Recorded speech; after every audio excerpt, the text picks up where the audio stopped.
Eric just asked you a question in regards to taking responsibility and how more people need to be doing that. Are you finding that to be a problem, and how do you think leaders can help their team overcome that? I think I need to define what I mean by taking radical responsibility, because for many people, that has a different connotation. When we take radical responsibility for ourselves, and you have to do that first before you can take responsibility for other people, it means taking responsibility for your thoughts. If you want a better quality of life, then think better quality thoughts. For your beliefs, if you have beliefs which limit you, you have a choice whether you keep those beliefs or whether you eradicate those and you engage with different beliefs.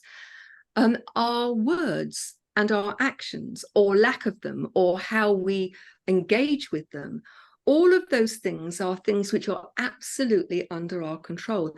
And interestingly, before the break, I was going to say, before we went to the break, that the lessons for leadership in business are actually the lessons for leadership in life. Because you're the common denominator. You don't become a different person when you walk through the door, when you go home. So how you turn up in one environment, one situation, is usually how you turn up in most.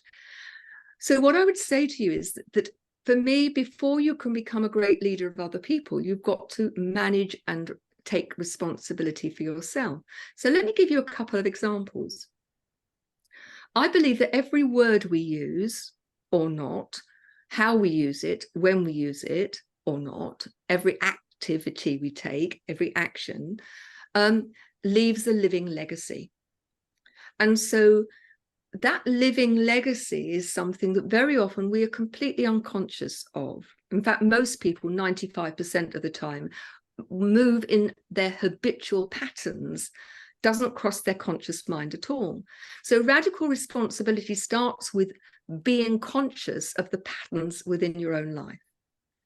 So we use words, but interestingly, our body language is about 55% of the communication. Our tone is about 30%. So we use words, but don't always think of the tone. So listen to the word thank you. Oh, thank you. Thank you. Wow. It has a completely different meaning.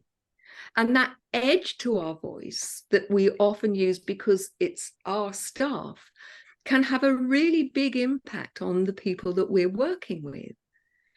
Things like lack of rapport. Now, how many times have you been in a situation where somebody has only given you a bit of their attention because their attention's on their phone or their computer, or they're trying to write something? Now, what message are you giving the person who's trying to tell you something that's important to them?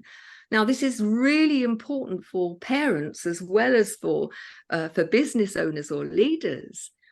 If you give people your time and your attention, in my experience, it actually costs you far less time than giving them a bit of your attention and then having to put things right down the road. So by being really conscious of taking that responsibility for how you are turning up moment by moment, then nobody can make you angry, upset, frustrated, unless you choose to let them. So put this into the context of leading within a relationship, personal or professional. Nobody can make you unhappy unless you allow them to. Now, does that mean you go and shout and holler and scream? No, it doesn't.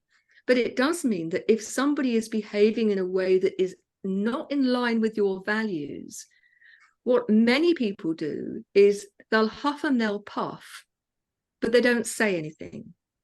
And they'll leave things because they don't want a confrontation, because they haven't actually identified the difference between confronting the issue and being confrontational.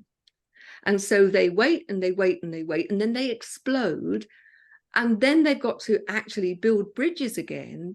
Whereas if they'd had a conversation which was not about criticizing the person, but just saying, Lila, when you talk to me in that way, it upsets me.